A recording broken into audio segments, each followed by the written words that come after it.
সন্ধ্যায় চা খাওয়ার জন্য চুলায় পাতিল বসিয়ে পানি ফোটাতে দেন মা। এক পর্যায়ে চায়ের পাতিল টান দেয় ৫ বছরের শিশু।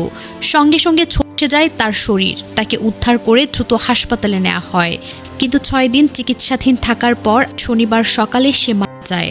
ঘটনাটি ঘটেছে চট্টগ্রামের আনোয়ারা উপজেলার ১২শত ইউনিয়নের কবিরের দোকান এলাকায়। নিহত শিশুর নাম হামিম বিন হোসেন। সে উপজেলার রায়পুর ইউনিয়নের ৮ নম্বর ওয়ার্ডের মালিপাড়া এলাকার সৌদি প্রবাসী মোহাম্মদ হোসেনের ছেলে। তার আরও 2 বোন রয়েছে। নিহত শিশুর পরিবারের সঙ্গে কথা বলে জানা গেছে, গত ২৭ এপ্রিল সন্ধ্যা ৭টার দিকে এই দুর্ঘটনা ঘটে। হামিমের পুরো শরীর গিয়েছিল গরম পানি পড়ে। ওই সময় পরিবারের লোকজন হামিমকে প্রথমে আনোয়ারা স্বাস্থ্য কমপ্লেক্স, পরে চট্টগ্রাম মেডিকেল কলেজ হাসপাতাল ও সর্বশেষ উন্নত চিকিৎসার জন্য ঢাকার জাতীয় বার্ন ও প্লাস্টিক সার্জারি ইনস্টিটিউটে নিয়ে যান। সেখানে চিকিৎসাধীন অবস্থায় আজ সকালে হামিম মারা যায়। ঢাকা থেকে হামিমের লাশ নিয়ে ফেরার পথে আছেন তার বাবা মোহাম্মদ হোসেন। তিনি মুঠোফোনে বলেন, হামিমের দুর্ঘটনার খবর শুনে পরদিনই সৌদি আরব থেকে চলে আসি, কিন্তু ছেলেকে বাঁচাতে পারিনি। নিহতের মামাতো ভাই মোহাম্মদ কুতুবুদ্দিন বলেন, দুর্ঘটনায় শিশুটির শরীরের প্রায় ৮০% পড়ে যায়। চিকিৎসকদের সর্বোচ্চ চেষ্টা থাকা সত্ত্বেও বাঁচানো সম্ভব হয়নি।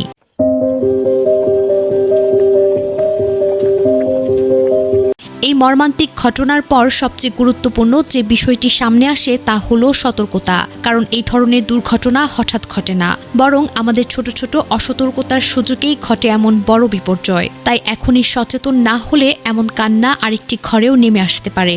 রান্নাঘর মানেই ঝুঁকিপূর্ণ জায়গা। শিশুদের কখনোই একা রান্নাঘরে ছেড়ে রাখা যাবে না। বিশেষ করে যখন চুলা জ্বলছে বা গরম কিছু রাখা আছে, তখন অবশ্যই বড়দের নজরে থাকতে হবে। গরম পাতিল, কেটলি বা দুধ শিশুদের নাগালের বাইরে রাখুন। চুলার উপর রাখা পাতিলের হাতল বাইরে না রেখে ভেতরের দিকে ঘুরিয়ে রাখুন, কারণ শিশুরা কৌতূহলবশত হাতল ধরে টান দিতে পারে। ফুটন্ত পানি, তেল বা দুধ সবচেয়ে বড় ঝুঁকি। এগুলো পড়ে গেলে শরীর মারাত্মকভাবে পুড়ে যায়। তাই কখনো এগুলো খোলা অবস্থায় বা নিচু স্থানে রাখবেন না। শিশুদের সামনে গরম কিছু নিয়ে চলাফেরা করবেন না। কোলে শিশু নিয়ে বা পাশে রেখে গরম চা, দুধ বহন করা অত্যন্ত ঝুঁকিপূর্ণ। হঠাৎ ধাক্কা বা টানেই দুর্ঘটনা ঘটতে পারে। শিশুকে না শেখান, কিন্তু নিজেও সতর্ক থাকুন। শুধু বারণ করলে হবে না, বাস্তব নিরাপত্তা নিশ্চিত করতে হবে। কারণ ছোট শিশু বিপদ বোঝে না। দুর্ঘটনা ঘটলে দ্রুত ব্যবস্থা নিন। পুড়ে গেলে সঙ্গে সঙ্গে ঠান্ডা পানি দিয়ে জায়গাটি ধুয়ে ফেলুন, বরফ নয়, এবং যত দ্রুত সম্ভব নিকটস্থ হাসপাতালে নিয়ে যান। দেরি মানেই ঝুঁকি বাড়ানো। মনে রাখবেন, একটি ছোট ভুল, এক মুহূর্তের অসতর্কতা একটি পুরো জীবন কেড়ে নিতে পারে। আজকের এই কান্না যেন আগামীকাল আর কোনো ঘরে না শোনা যায়।